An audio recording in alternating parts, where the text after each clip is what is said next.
Assalamualaikum warahmatullahi wabarakatuh. Perkenalkan, nama saya Nabila Maulina, NIM 21531100, Lokal PAI 5D, Institut Agama Islam Negeri Curup.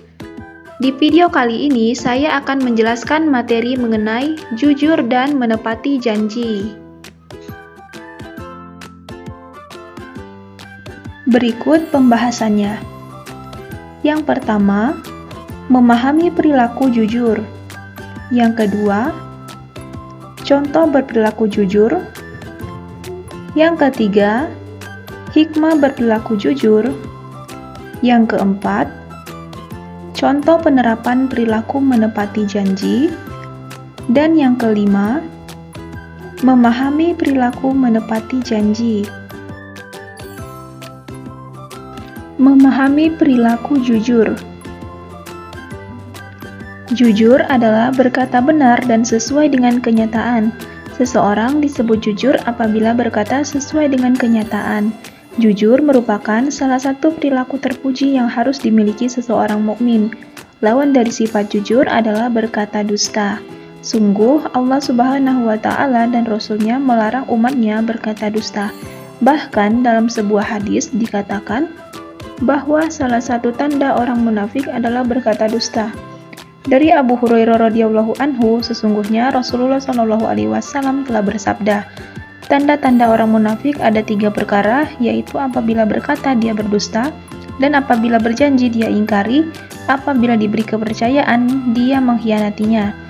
Mari kita jauhi sifat dusta dan membiasakan bersifat jujur. Seorang mukmin muslimah sudah seharusnya menghiasi dirinya dengan sifat jujur. Seorang yang bersifat jujur akan mudah mendapatkan kepercayaan orang lain. Kepercayaan tidak bisa dibeli dengan uang. Kepercayaan akan tumbuh dengan sendirinya jika ada kejujuran. Selanjutnya, contoh penerapan perilaku jujur. Saat kamu berjalan kaki, secara tidak sengaja kamu menemukan dompet.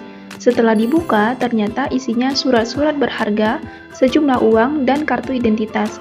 Apa yang akan kamu lakukan? Nah, sebagai orang yang jujur, kamu harus mengembalikan dompet dan seluruh isinya secara utuh kepada orang yang punya. Jangan kamu ambil yang bukan hak kamu. Tentu orang yang kehilangan dompet tersebut sangat sedih dan berharap bisa menemukannya. Bagaimana jika hal ini terjadi pada dirimu? Tentunya kamu ingin bisa menemukannya kembali secara utuh. Nah, jika kamu menemukan barang yang bukan milik kamu, segeralah kembalikan kepada pemiliknya. Sungguh, hal ini adalah akhlak yang sangat mulia. Berikutnya, hikmah berperilaku jujur. Berperilaku jujur memiliki banyak hikmah dan manfaat positif baik dalam hubungan interpersonal maupun perkembangan pribadi. Berikut adalah beberapa hikmah dari perilaku jujur. Yang pertama, memperkuat kepercayaan. Jujur adalah dasar dari kepercayaan. Ketika seseorang berperilaku jujur, orang lain cenderung lebih percaya padanya. Kepercayaan adalah elemen kunci dalam hubungan personal dan profesional. Yang kedua, membangun integritas.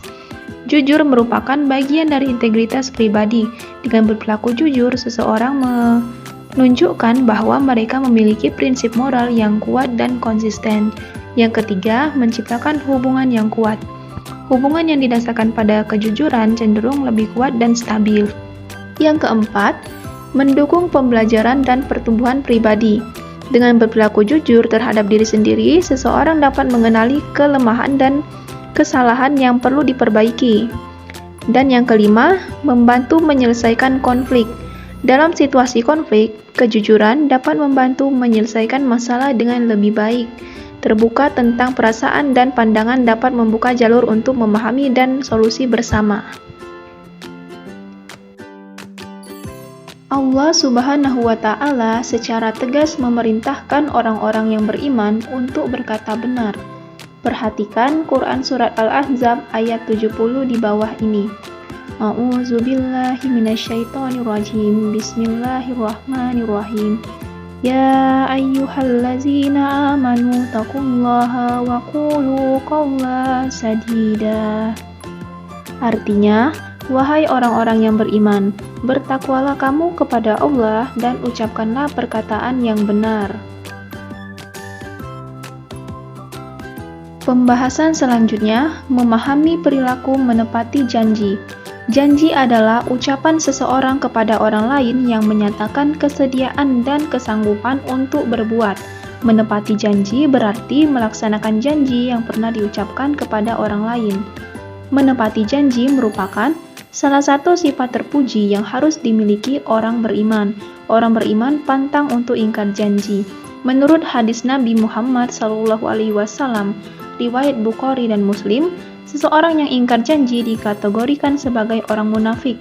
Sifat munafik merupakan bentuk perilaku yang sangat erat hubungannya dengan keimanan dan amalia atau perbuatan. Sifat munafik hukumnya haram dilakukan oleh umat Islam karena bagian dari jenis perbuatan yang dilarang oleh Allah Subhanahu wa Ta'ala. Larangan tersebut lebih disebabkan oleh akibat dari perbuatan tersebut dapat membuat kerusakan. Janji adalah hutang. Hutang akan diminta pertanggungjawabannya sampai di akhirat. Barang siapa yang berjanji harus ditepati. Oleh karena itu, sebagai seorang muslim jangan mudah mengobrol janji. Sebaiknya apabila berjanji, ucapkanlah insya Allah, karena kita tidak tahu apa yang akan terjadi di masa yang akan datang. Seorang mukmin harus menunaikan janji dengan sebaik-baiknya. Dengan demikian, orang lain akan memberi hormat dan simpati dikarenakan sifat mulia ini. Allah Subhanahu wa Ta'ala mengancam orang-orang yang melanggar janji dengan azab yang pedih. Perhatikan firman Allah Subhanahu wa Ta'ala dalam Quran Surat Al-Imran ayat 77 di bawah ini, yang artinya, sesungguhnya orang-orang yang memperjualbelikan janji Allah, sumpah-sumpah mereka dengan harga murah, mereka itu tidak memperoleh bagian di akhirat. Allah tidak akan menyapa mereka, tidak akan memperhatikan mereka pada hari kiamat, dan tidak akan menyucikan mereka. Bagi mereka azab yang pedih. Quran Surat Al-Imran ayat 77. Ayat di atas menegaskan bahwa orang-orang yang melanggar janji dan sumpah kepada Allah Subhanahu wa Ta'ala akan mendapatkan azab yang pedih dari Allah Subhanahu wa Ta'ala di akhirat kelak. Di akhirat kelak, Allah Subhanahu wa Ta'ala tidak akan menyapa dan memperhatikan mereka yang melanggar janji dan sumpah. Janji yang pernah kita ucapkan harus dilaksanakan, sebab janji adalah hutang yang wajib dibayar. Contoh penerapan perilaku menepati janji. Sebagai salah satu pengurus OSIS, kamu berjanji kepada ketua OSIS untuk hadir dalam acara rapat rutin bulanan. Rapat rutin bulanan dilaksanakan setiap hari Sabtu pada minggu pertama, setelah bel pulang sekolah. Tentunya ketua OSIS dan pengurus yang lain berharap semua bisa hadir, mengingat pentingnya agenda rapat tersebut. Namun, 2 hari setelah kamu mengucapkan janji akan hadir, sahabat dekatmu mengundangmu untuk hadir dalam perayaan ulang tahun di rumahnya. Acara ulang tahun tersebut bersamaan dengan acara rapat rutin bulanan pengurus OSIS. Sudah tentu, kamu harus mendahulukan janji yang pertama, yakni hadir dalam rapat bulanan pengurus OSIS. Adapun acara ulang tahun tersebut bisa kamu hadiri setelahnya. Sekian penjelasan materi mengenai perilaku jujur dan menepati janji. Saya akhiri. Wassalamualaikum warahmatullahi wabarakatuh.